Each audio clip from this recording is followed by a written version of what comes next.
We're rolling. Welcome to the Tibet Center, here at 502 North Ridgewood Road, South Orange, New Jersey. So, we will begin by reciting the prayer for the spreading of the teachings throughout the length and breadth of the West. By the force of the blessings of the non-fallacious three precious gems, and of the truth of our pure selfless wishes, may the precious Buddha's teachings flourish and spread to the expanse of all areas throughout the length and breadth of the West. For all the people living there, together with their near ones, who have engaged in the teachings and have faith and respect for them, may all conditions adverse to their practice of the pure Dharma be dispelled, and an excellent collection of favorable conditions increase like the waxing moon. And especially for those who work on methods to accomplish the flourishing and spreading of the victorious one's teachings, which are the source of benefit and happiness, may they never be oppressed by masses of interference and adverse conditions, and may this spontaneously happen just as we have hoped and wished. The Heart Sutra. Thus have I heard once. The Blessed One was dwelling in the royal domain of the Vulture Peak Mountain, together with a big gathering of great monks and great bodhisattvas. At that time the Blessed One entered the Samadhi, which examines the Dharmas, called profound illumination, and at the same time noble Avalokiteshvara, the Bodhisattva Mahasattva, looking at the profound practice of transcendent knowledge, saw the five skandhas in their natural emptiness. Then, through the inspiration of the Buddha, Venerable Shariputra said to Avalokiteshvara, "How should those noble ones learn who wish to follow the profound practice of transcendent knowledge?" And Avalokiteshvara answered, "Venerable Shariputra, whoever wishes to follow the profound practice of transcendent knowledge should look at it like this, seeing the five skandhas in their natural emptiness. Form is empty. Emptiness itself is form. Emptiness is not separate from form. Form is not separate from emptiness. In the same way, feeling, discriminating awareness, compositional factors in consciousness are empty. Thus, all the dharmas are empty and have no characteristics. They are unborn and unceasing. They are not impure or pure.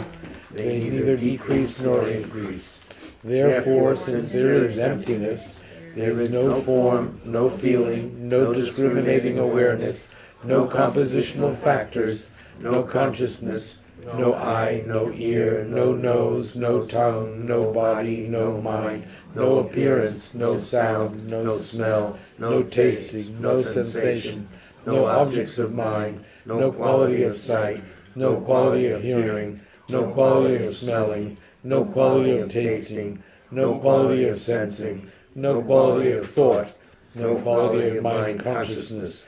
There are no nidanas from ignorance to old age and death, nor their wearing out. There is no suffering, no cause of suffering, no ending of suffering, and no path, no wisdom, no attainment, no non-attainment. Therefore, since there is no attainment, the bodhisattvas abide by means of transcendent knowledge, and since there is no obscurity of mind, they have no fear. They transcend falsity and pass beyond the bounds of sorrow. All the Buddhas who dwell in the past, present, and future, by means of transcendent knowledge, fully and clearly awaken to unsurpassed, true, complete enlightenment.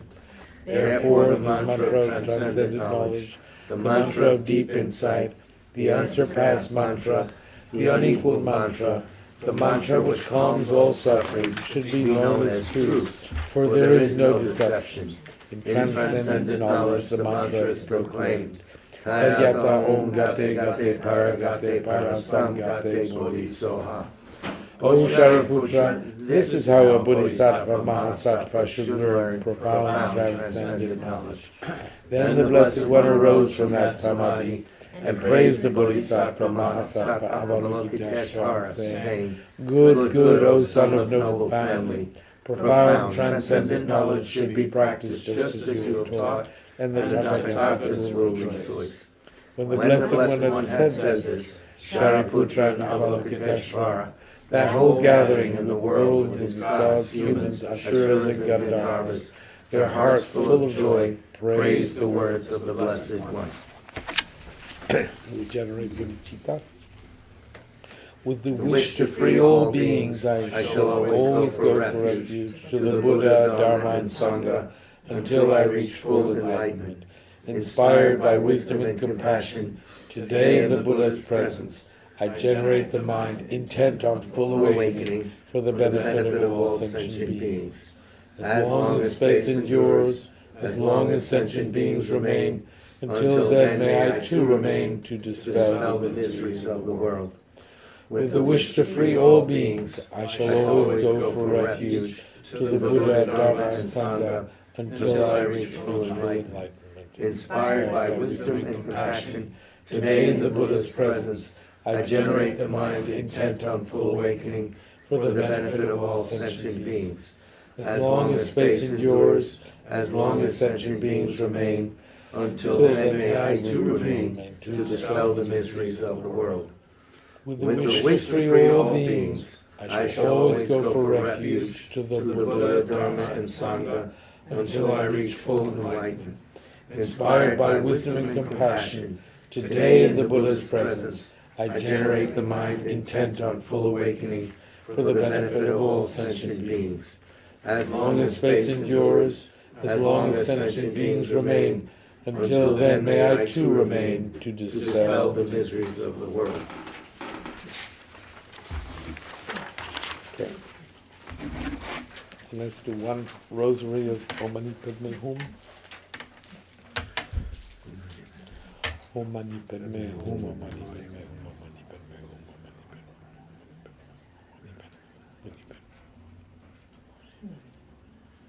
Om Mani Padme Hum,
Om Mani Padme Hum, Om Mani Padme Hum. Om Mani Padme Hum.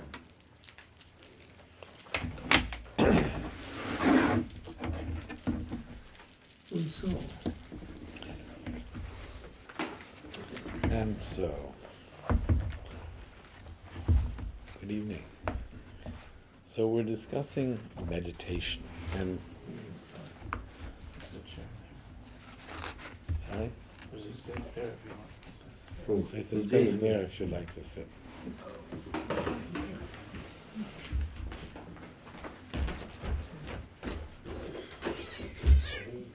Whoa.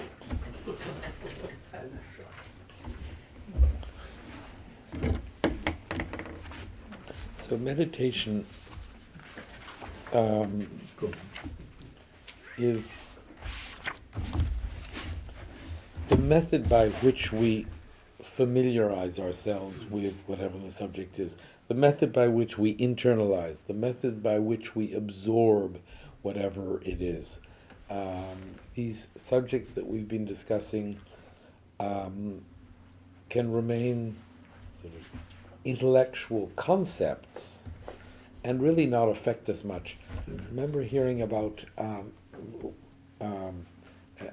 as I began my study of Buddhist philosophy, and then really was absorbed by it in my monastic studies, where we debate. And the debating process forces one to really explore the different ramifications of a particular interpretation of a particular view. And you are scrutinizing, you are really immersing yourself in the thought of these concepts. And you think about them from morning, and not just till night, but you go to sleep thinking about them, and you wake up thinking about them, and they really take you over. And that is meditation. That process of familiarizing yourself with something is what meditation is. It's not limited to sitting straight and thinking about something. It by whatever means, it's assuming, taking in an idea or a concept. And the more we can establish the truth of something, the correctness of something, the more we will then accept it. And the more we do it on our own, by establishing something's truth, not because someone says so, but because we have seen it to be so, that process will in itself make it part of us. We will take it on. We will assume it. And so that's all within the realm of meditation. We discussed last time the two forms of single-pointed calm abiding meditation and the analytical meditation. And we have to engage in both in order to really absorb things. So where we've reached today, page 165, we begin by means of meditation,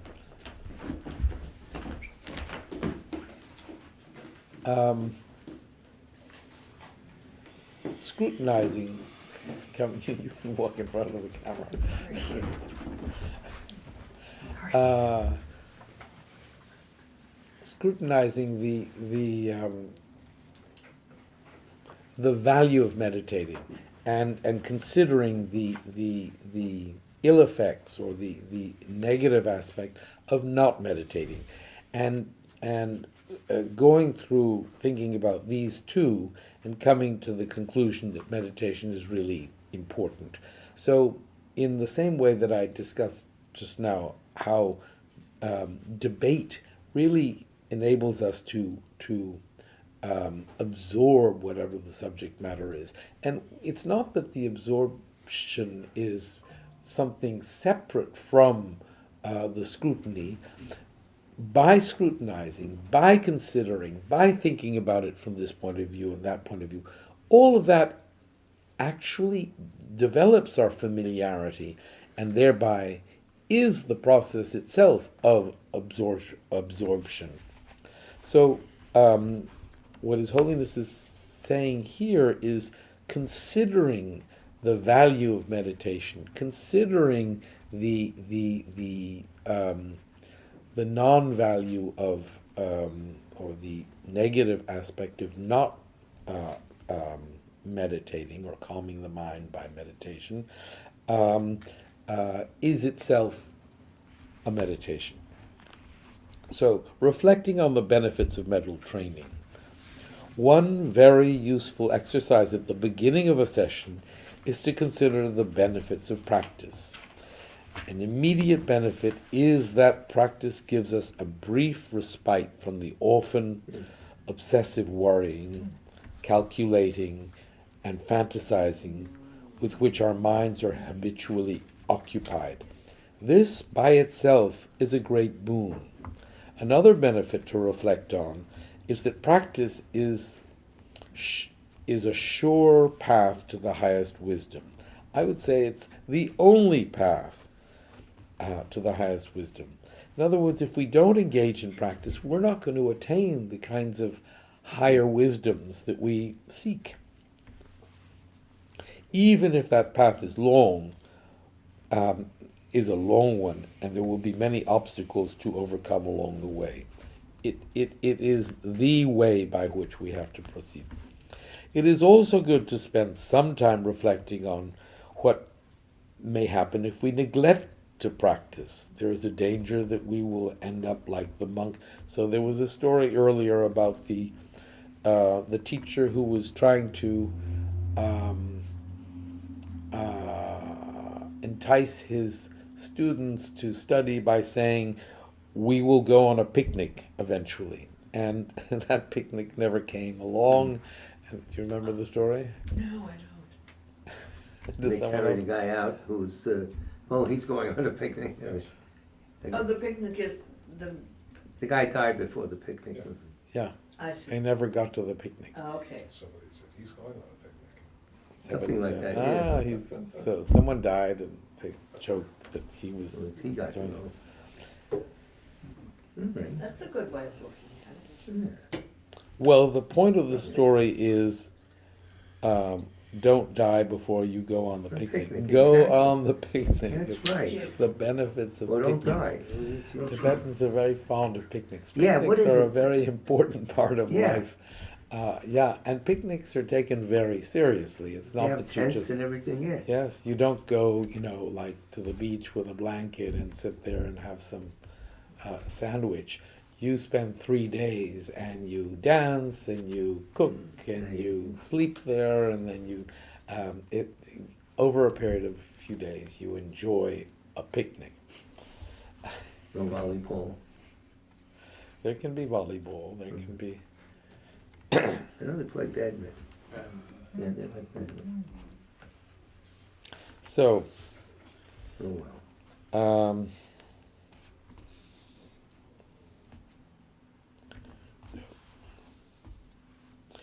one who never engages in this kind of work has very little chance of dealing efficiently with the destructive thoughts and emotions which, when they take hold of us, destroy all hope of peace of mind. Now, if we're really honest, I mean, we've all been studying Buddhism for some time, and we've read things, we've considered them, and that is an important process. However, to really sit and scrutinize and really have our minds sit on what it is that we have been studying intellectually is also important. And that's what His Holiness is going to teach us how to do here. So to begin with, let us actually engage in this. So we're talking about considering the benefits of doing so, understanding, recognizing that if we don't do this, we will never be able to, if we don't engage in this meditation process, we will never be able to have our practice really lead us to the highest wisdom, as he says. So thinking about the benefits of doing it, it is by means of this that we attain these high levels of wisdom, of compassion, of actually putting all this stuff to practice, actually having it become part of us. And that if we don't do so, there's no real chance of our actually integrating this with ourselves. So, well, let's spend just a few minutes. First of all, concentrate on the breath, as was taught. So you sit up straight, even if you're not in the full lotus position that some of you are able to engage in. So you're trying to keep your spine as straight as possible, except at the top. Your head is tucked in a little bit. Your right hand is on the left. Your arms are not sticking out like this and not tucked next to you. They're comfortably out. You're meant to touch the tongue to the top of the palate, and you look down the slant of your nose. Some like to keep their eyes open, some like to close them. It's considered best to just look down the slant of your nose. Don't engage in what you see. You are not engaging the visual sense. You are using your mental consciousness. So as you do this, start by simply watching the breath. Don't breathe deeply. You can watch at the point of the nostrils, watching the breath come in, or you can watch your abdomen go in and out as you breathe. And you can count in, out, 1, in, out, 2. But don't breathe deeply. Simply watch the breath. And we'll do this for, let's say, 3 minutes. Okay.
Okay. So the mind will wander. When it wanders, just bring it back to the breath. And instead of being hard on yourselves and thinking, oh, this is terrible, my mind doesn't stay still, the fact that you notice that the mind doesn't stay still is in itself a step towards taming it. That recognition is a first step. So now we're going to consider the importance of engaging in meditation, the benefits of mental training, as it says, and the danger that or the negative aspects of not training the mind. The fact that we won't really make any progress, we won't be able to attain the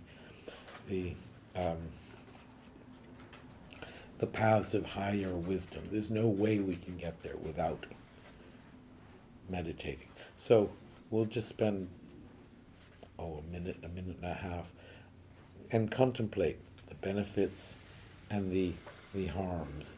And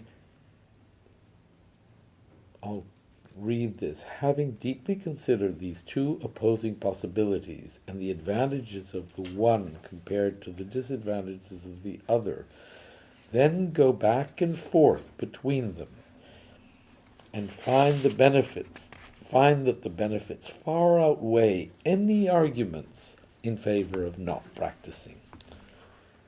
Then rest the mind of this conclusion for a short time before moving on to the next stage of a session. Okay? So think of the benefits, think of the harms, and then go back and forth, and then settle on a recognition of the benefits. Okay, again, sit up straight.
Okay. Okay.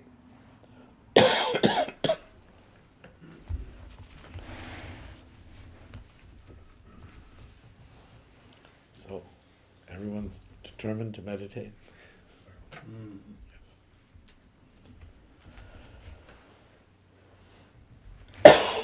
Then His Holiness teaches some formal practices.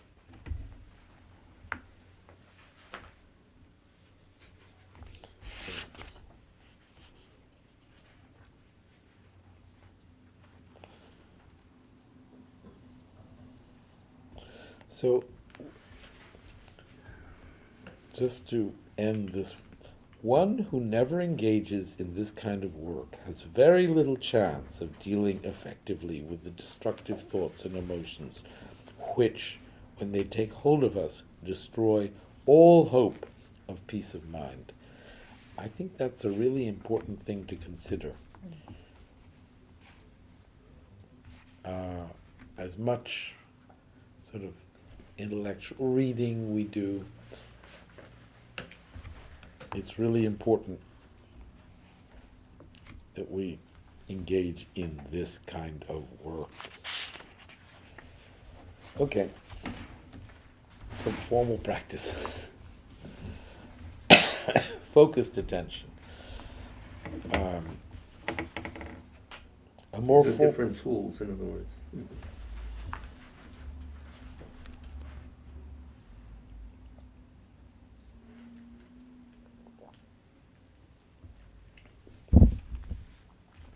A more formal meditation practice is the cultivation of sustained attention through single-pointed concentration. Here you choose an object as the focus of your attention.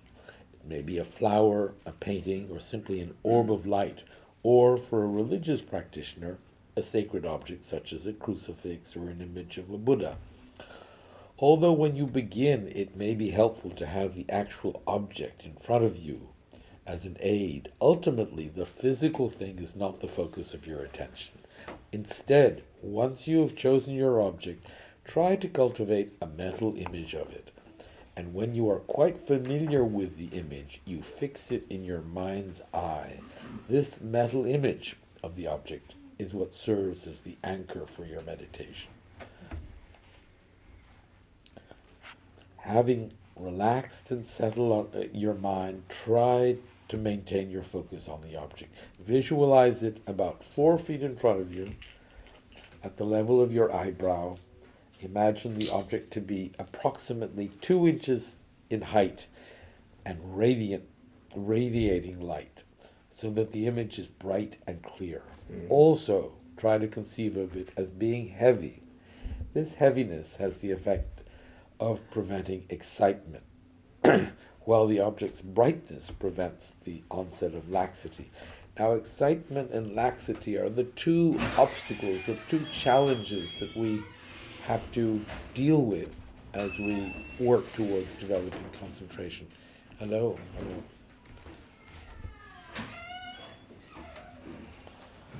So, This one should be thinking.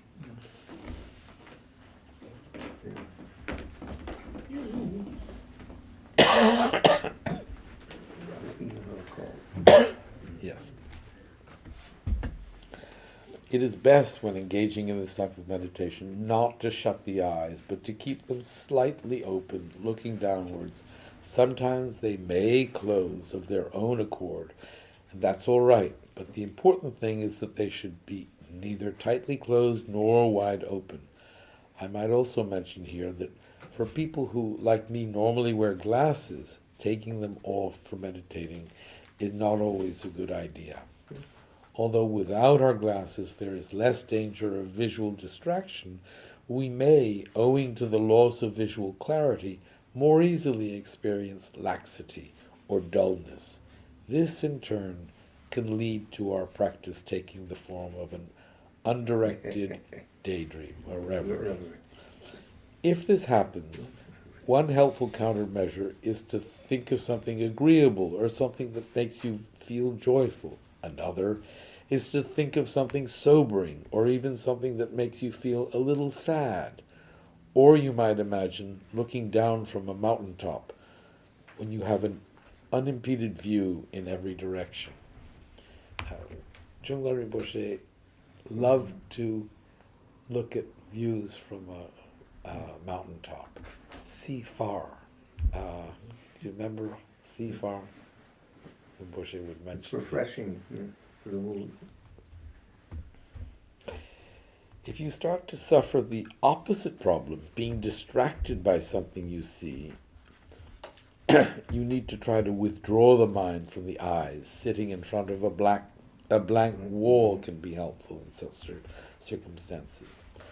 So, I don't know if you want to we can start by just trying that out.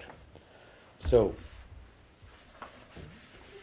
use this image of the Buddha, which has a certain simple, clear quality, and look at it, analyze it now with your eyes open, familiarize yourselves with it, and then, or I don't want to say that you must use the Buddha.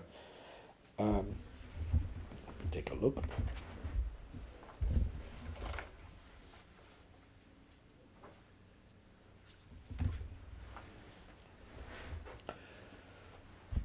So you are imagining this to be 2 inches high, about 4 feet out before you, and having a certain weight as well as it glows. There's some kind of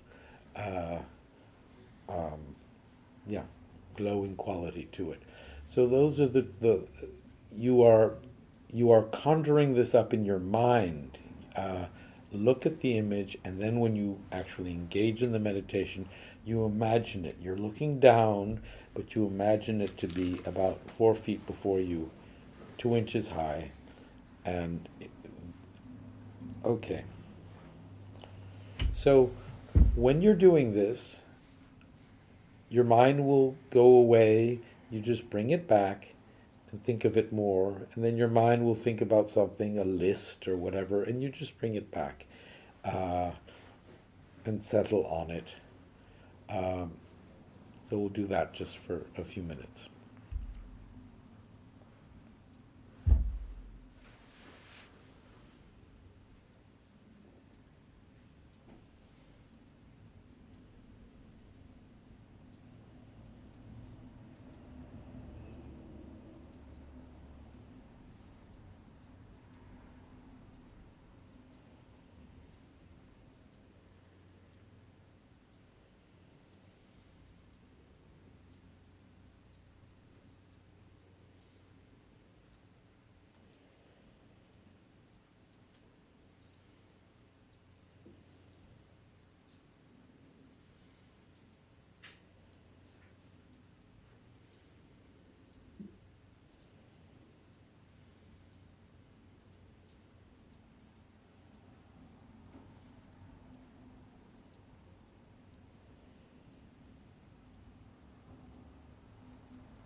Okay.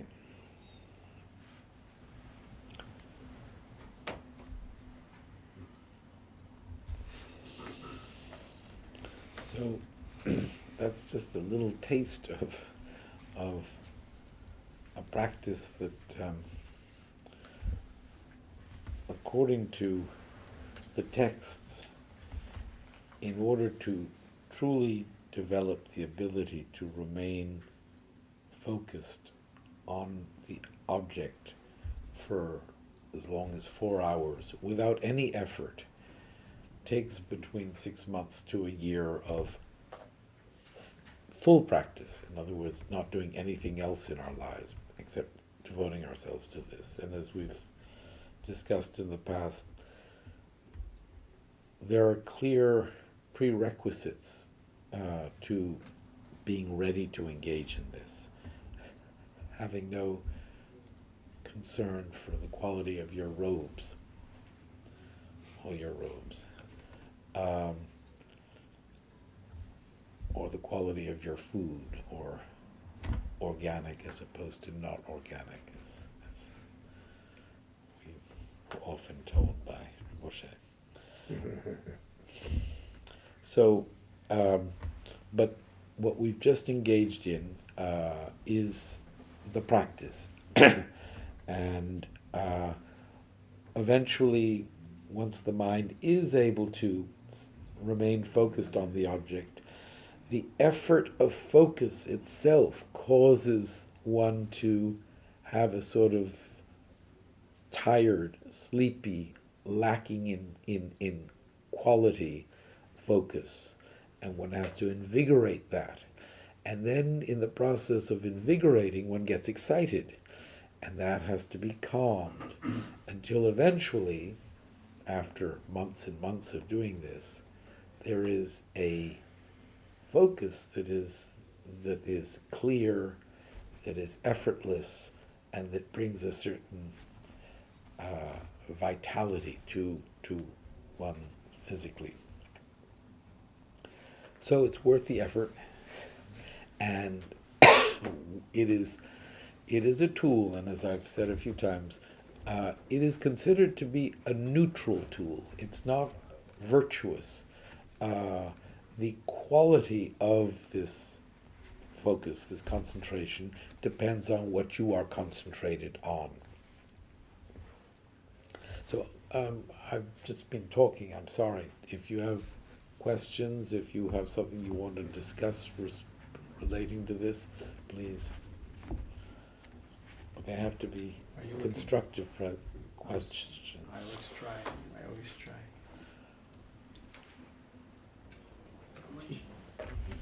How much does the object that you're concentrating on matter for this practice?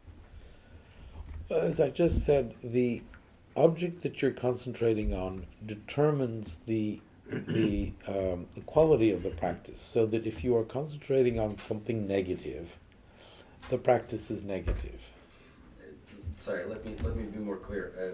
There's a number of, so for example, a lot of these Tibetan Buddhist instructions ask you to concentrate on a visual image of something. I think that the initial explanation is given in respect to concentrating on a visual image. But eventually you're meant to concentrate on the mind. You're meant to concentrate on emptiness. You are meant to concentrate on impermanence. There are different things that you are able to concentrate on once you have developed this concentration. Okay, so when I mean, as obviously having none of this skill, when I try to do this and I try to concentrate on the visual image, I personally find that incredibly difficult just to maintain any kind of like coherent image in my head, partly because I lack concentration, but partly also because I just am not good in regular life at, I'm not good at drawing, I'm not good at like detailed visualization in my mind. I find it much easier, for example, to concentrate on like a neutral bodily sensation, like the breath. Okay, so I don't think that you want to be concentrating on something that moves. The breath is something that there's a process happening. In developing calm abiding, you want something that is stationary. So you can, I'm sure that there are many things in the result of a mathematic, what's it called? Sorry? Equation. Focus on the result. You can go through the process and you arrive at the result and you focus on that. I suppose. But as I say, the nature of mind would be something that you would eventually concentrate on. And when you concentrate on emptiness, when you're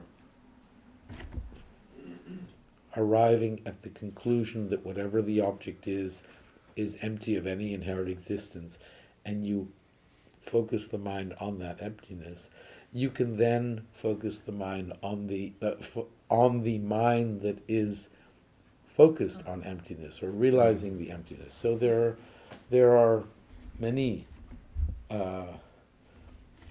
objects that you can work on. So maybe you could focus on like a letter form, like the letter A. Or try the Sanskrit letter Om. I don't. Take a look at it. Laika. Geshe Damdul teaches a white point of light white dot right here. And mustache? Yes. You have to have a mustache. Yeah. Can you talk about the clear light mind at all? Is that something that is a sort of byproduct of the meditation on mind? You, as one, then have these clear light appearances that come and go, or? No, I can't talk about clear mind. But you can think of, the mind is sort of a reflection of all the things that it perceives.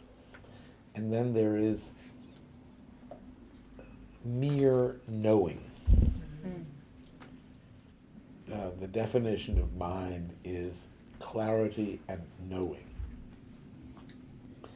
So, if you think about your consciousness, you think about the way in which you relate to the world and the way, and when we talk about the way in which you relate to the world, the you, the mental quality of relating to the world, viewing the world, the process of viewing, and you arrive ultimately at this clarity and knowing.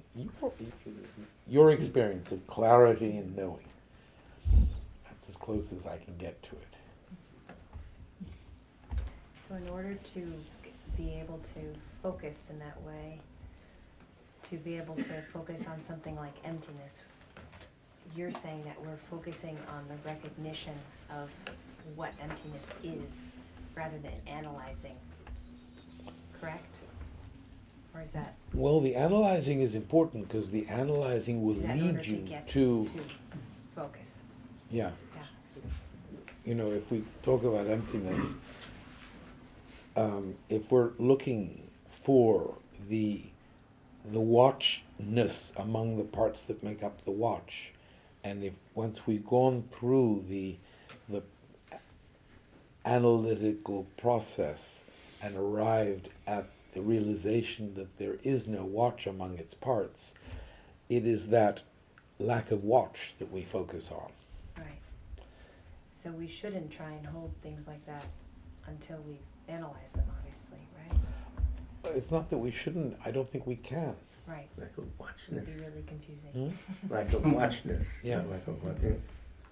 Just in the sense What that we it will thought. not appear to you to even meditate on without the analysis, right? Sorry? In the sense that the thing you're supposed to meditate on will not even appear to you without the analysis, right? Right. And might the object of negation, so that's probably what we're talking about here, to some extent. You might have the wrong, he's rolling his eyes now. Yeah. Yes. I roll them all the way down and back. Technical terms, make people shy away.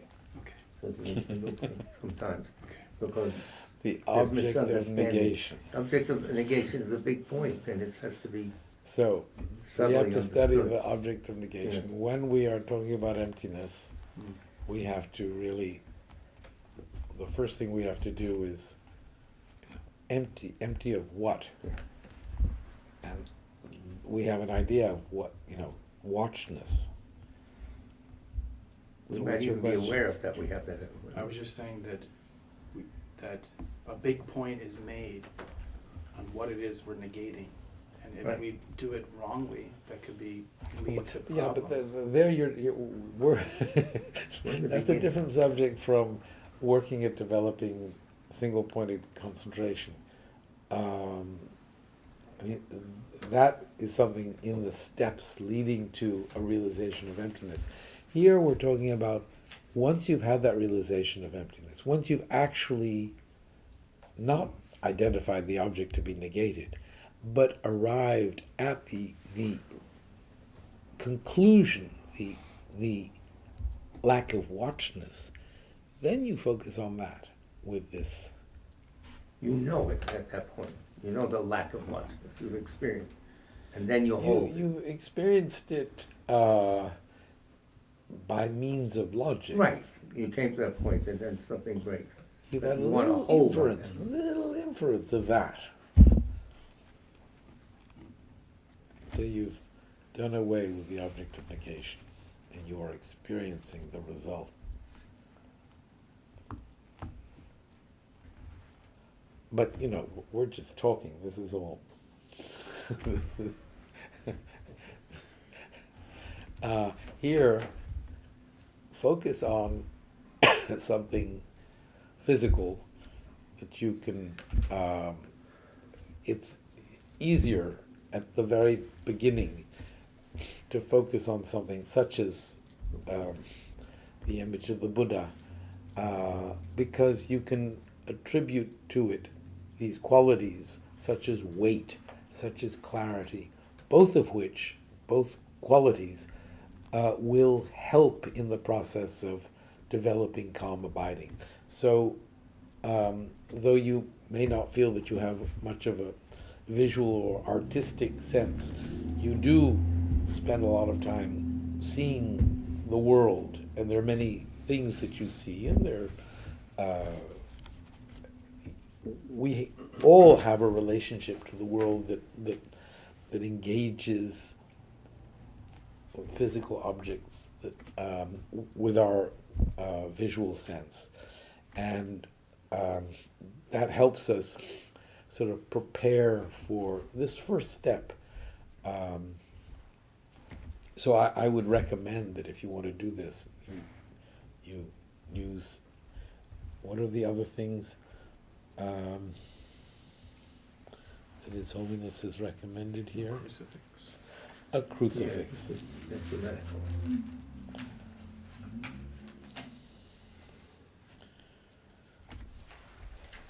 What you said about not that following the breath involves motion, and the image of a Buddha will help you to have a more stable experience is really helpful. But I'm finding that the characteristics within the image keep shifting in terms. I can't take in the whole image at once yet.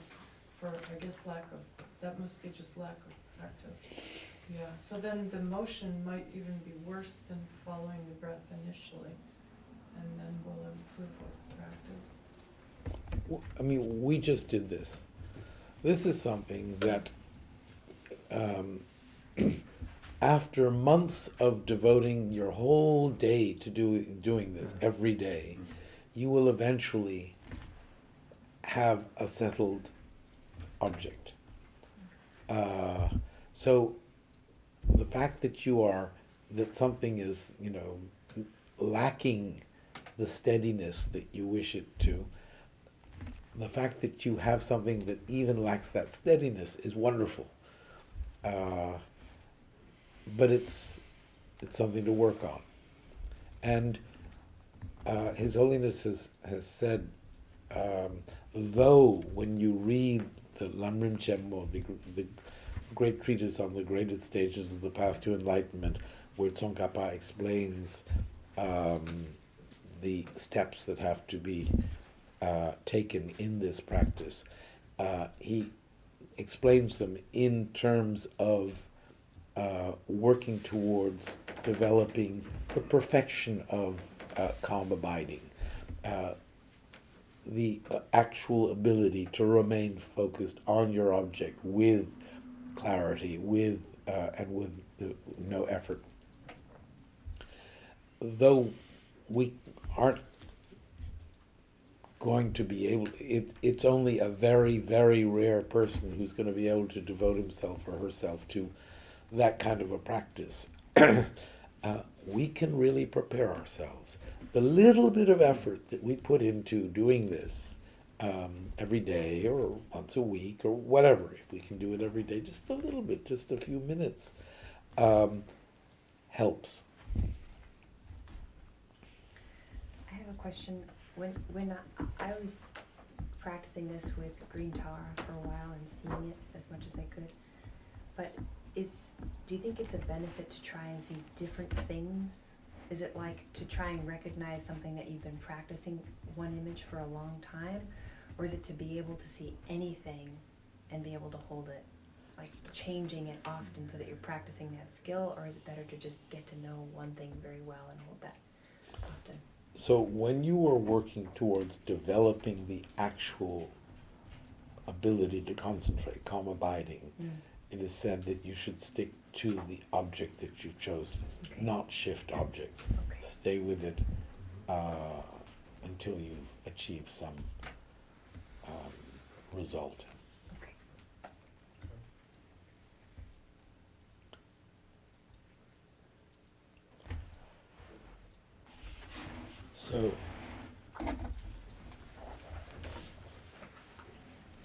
So just to go on a little bit here, now don't push yourselves. If you do this, don't hurt yourselves, don't push yourselves, don't think that that you're not doing it well if you don't really push. Just limit it to a few minutes of doing this as we just did. And if you do that, what we just did, which was just like 2 or 3 minutes, if you do that a few times in the day, that would be good. If you just do it once in the day, that's fine. If you push, you can hurt yourselves. So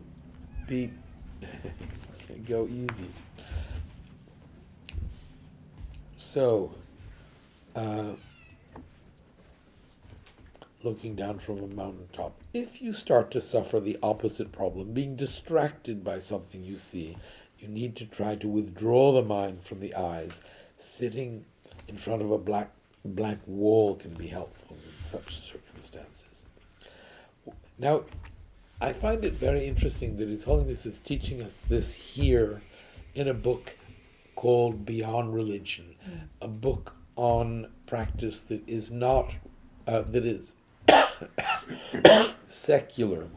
In other words, he's establishing that nothing that he is teaching here has a religious quality to it. This is like a technique.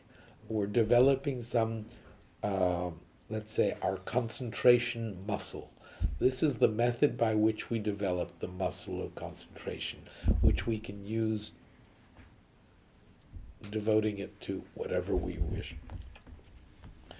When the object you are visualizing is stable in your mind's eye, perhaps after many, many weeks or months of persistent practice, you now try to inspect the mind itself as it holds the object in view.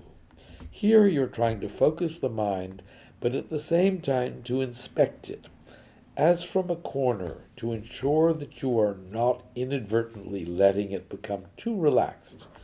When your mind becomes too relaxed, sleep may not be far off. Yeah. But when you succeed in generating a strong and clear mental image, you can start to familiarize yourself with the sort of focus that in ordinary life you may only experience when attempting to solve a particularly challenging mental problem.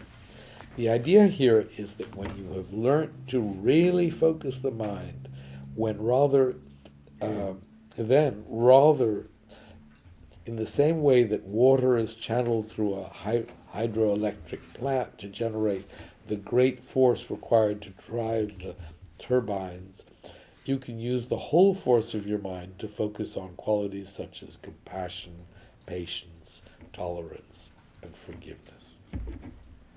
All non-religious qualities, if you want to make them amazing. Yeah.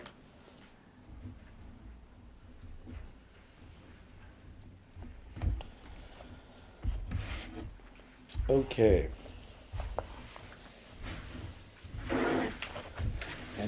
Any comments or any?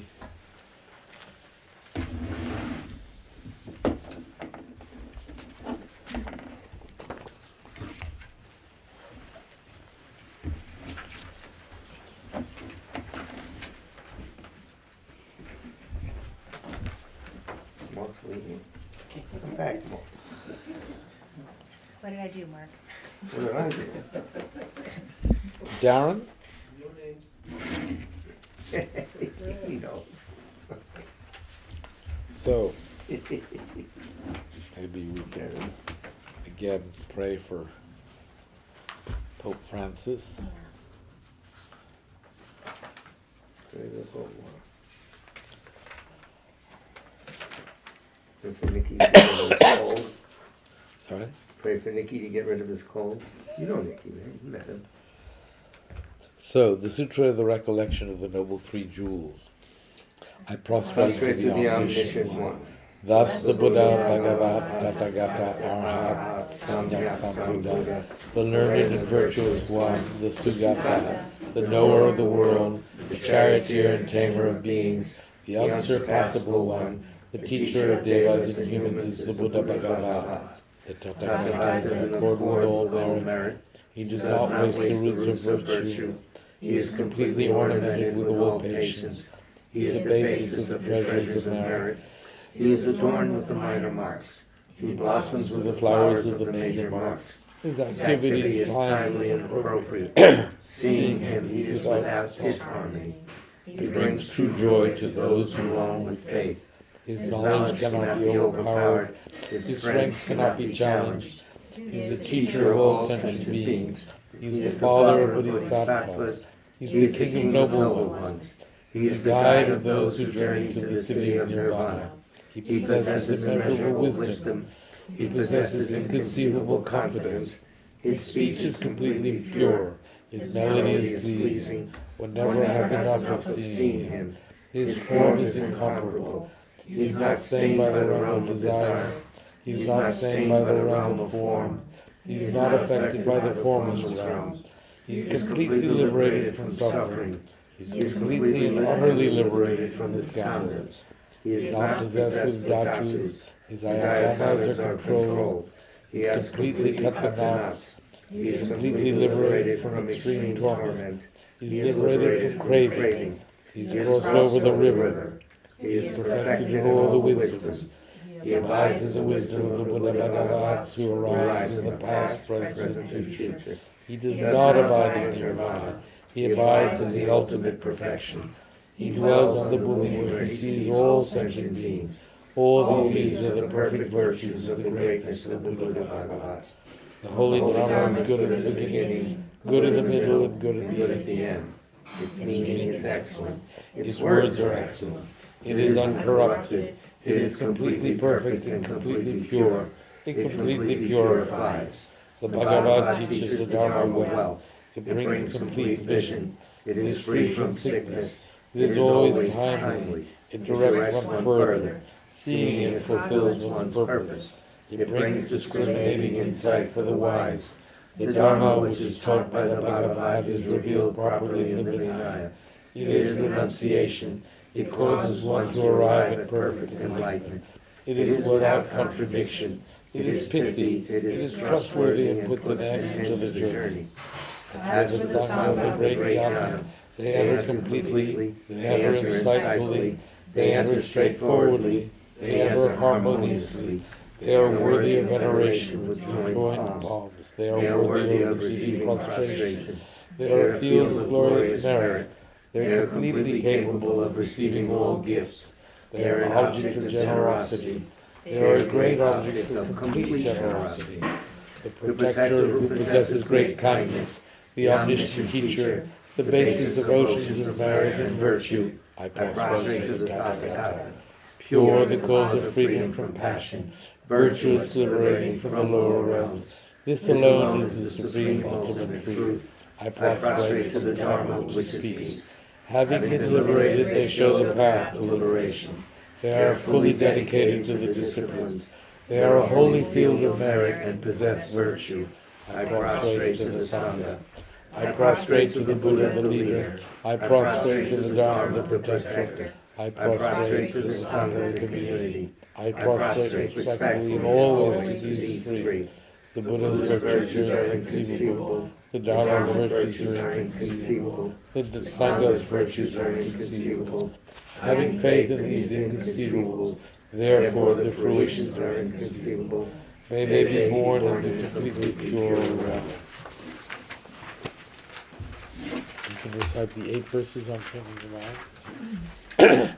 With the determination to accomplish the highest welfare of all sentient beings, who surpass even a wish-granting jewel, I will learn to hold them sleepingly dear. Whenever I associate with others, I will learn to think of myself as the lowest amongst all, and respectfully hold others to be supreme from the very depths of my heart.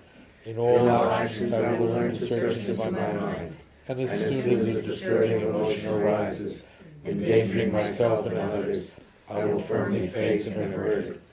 I will learn to cherish ill-natured beings, and those oppressed by strong misdeeds and sufferings, as if I had found a precious treasure difficult to find. When others out of jealousy treat me badly, with abuse, slander, and so on, I will learn to take all loss and offer the victory to them. When one whom I have benefited with great hope unreasonably hurts me very badly, I will learn to view that person as an excellent spiritual guide. In short, I will learn to offer to everyone without exception all help and happiness directly and indirectly, and respectfully take upon myself all harm and suffering of my mothers. I will learn to keep all these practices undefiled by the stains of the 8 worldly concerns, and may understand all phenomena as light illusions, be released from the bondage of attachment. Now a prayer for the swift return of Ratha from Livestream. Exalted wisdom of all victors gathered in a drop, sole refuge manifest in the form of one wearing saffron robes. Guru Zaltituan Lujachan. Please bear witness here today that our prayers may be fulfilled. We beseech the great torch of doctrine, accomplishing from long ago the vast waves of aspirational prayers. Lord of speech of Victor Losang's teachings, spreading them to the ends of the earth by means of explanation and practice. Though holding the commitment, I will invite all beings to be my guests in unsurpassed great awakening. Yet you have withdrawn the activities of the form body that serves the welfare of others. Is that worthy of the supreme among beings, the Bodhisattvas? Though impossible for you till cyclic existence has end, to abandon your commitment to liberate all beings, we beseech the new son of Dharmakaya to swiftly return from the realm of Dharmakaya, brought forth by Bodhicitta, drawn by 7 steeds. Having reached the far limits of scholarship, religious life, and goodness, please come swiftly as an unrivaled supreme emanation, full holder of the sage's teachings, and wish-fulfilling jewel, return as the glory of Losang Tenpe. The magnificent truth of the 3 precious jewels, Mahakala Karmayam Sri Mata Devi, and the ocean Dharma protectors may you spontaneously fulfill our wish, the swift blossoming of the reincarnation's fresh moonlight face. That's it. Thank you very much, Nicholas. Appreciate it.